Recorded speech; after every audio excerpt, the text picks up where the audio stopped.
put the camera down and we'll take a walk around and look at them. Thanks. All right, the frame is just full of holes. Now, some of these that are butched up real bad, I think were added by the people who put the hoist in. You can see some of the rivets were cut out and bolts put in here. This whole cross member, that old cross member is going away. So if you remember right, we're working on from here over, we're filling these holes, putting the boxing plates in and putting a new cross member in right behind this before we cut this old one out. Okay? There's where the old spring perch was, the front spring perch. The new spring perch is going to be about 14 inches ahead of that. We're going to fill these holes.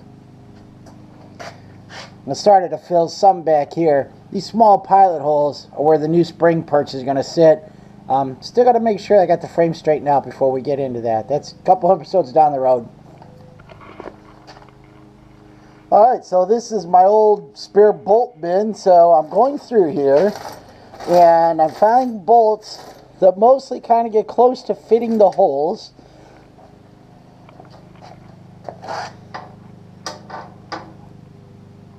So I'm going to put the bolt in, clamp it from behind. I'll cut them off shorter, you'll see in a minute. And I'll clamp it from behind and weld the outside up. I'll show you on the inside of the other side.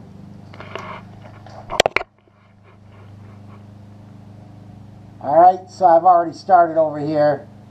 And all those bolt heads are the other side of where the holes were that I welded up in the frame. So remember, this all gets boxed in.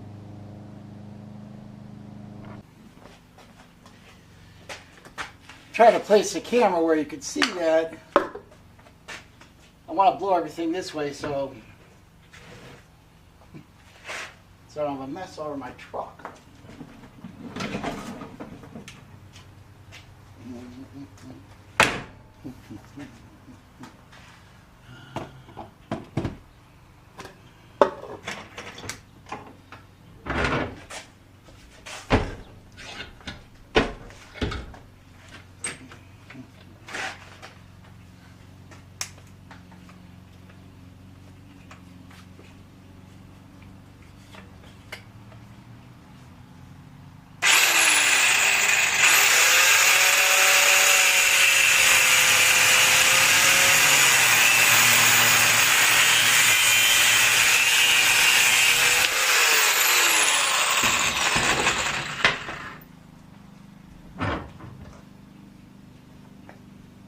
Just about that thick so I can weld it and grind it smooth.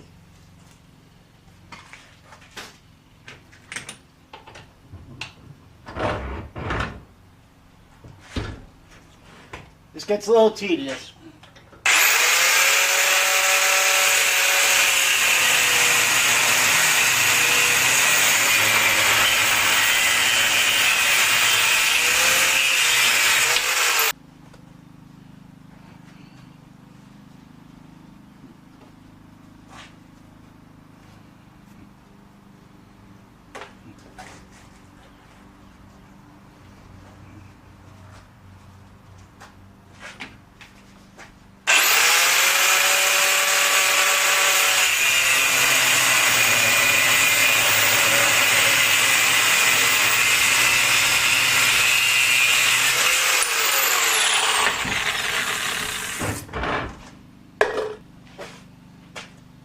Just checking for thickness. That one's a little too thin, so I'll either build it up with weld or make a thicker one.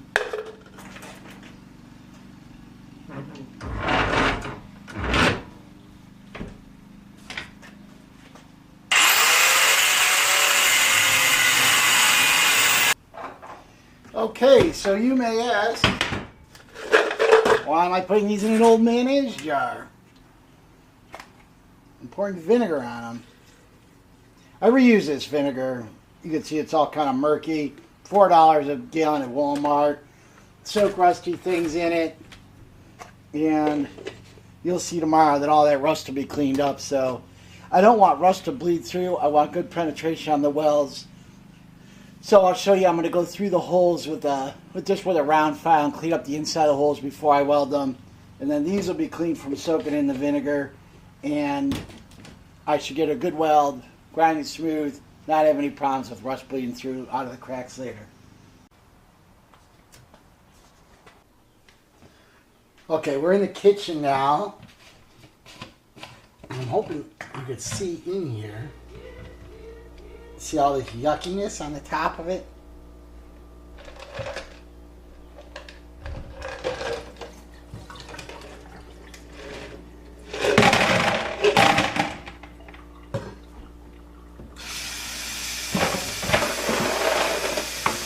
That's all the rust and everything coming off of there.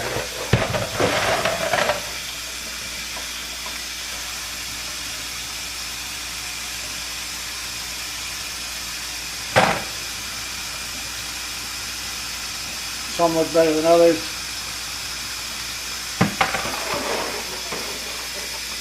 Alright, I hope you can see. They still look kind of crusty from here, but they're really in much better condition than they were. And the big heavy rust part is all gone. That'll probably clean up real nice with the wire wheel now. Like that one's too far gone. I probably won't use it, but I got extras. And if nothing else, it'll just take another day and I just have to soak them some more. So I'm pretty happy there.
Okay, YouTube, it's a couple of days later. After I filled these with the MIG, I think with the stick, I'm sorry, after I filled these with the stick, I came back in with the MIG and used some undercutting. I don't know if you can really tell here, but I filled some minor holes with the MIG just to build some metal up. I wasn't comfortable with that the MIG would have enough penetration. So that's why I wanted to use a stick to actually fill it for structural support. Now I'm just going to grind these off. I still have one big hole to fill right here. I'm going to grind that a little bigger and cut a plate or something to put in there. But just kind of grind these off so you can see what it looks like. Then we're on to the other side.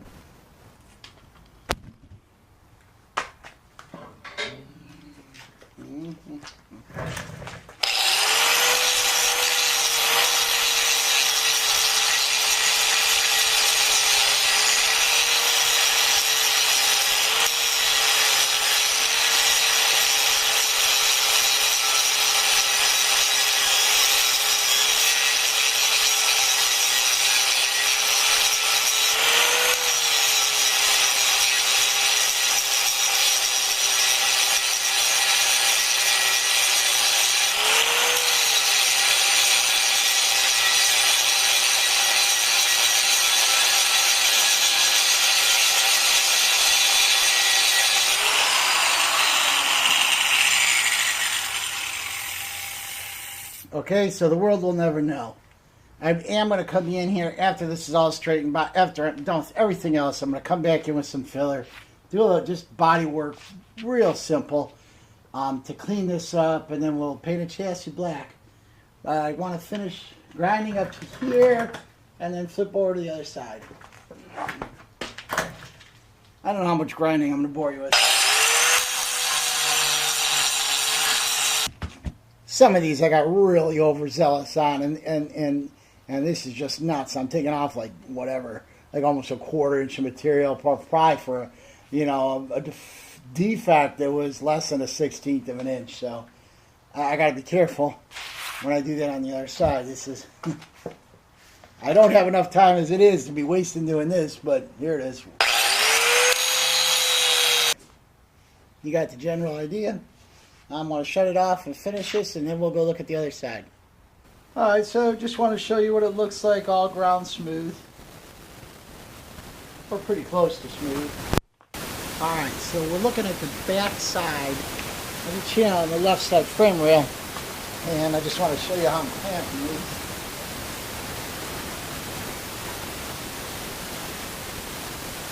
It's one of the ones you cut short and put it in there. In place. Got a piece of scrap. Clamp it.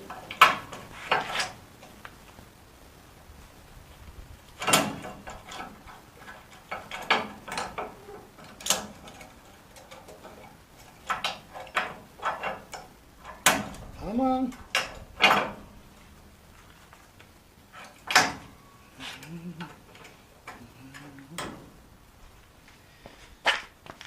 Okay, clamped in place. I'm going to get my helmet. We're going to weld the other side. Oh, I forgot to clean it.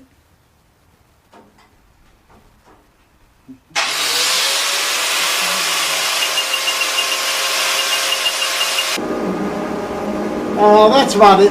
So just so you know how I pulled it from behind, I'm going to fill in these holes down here.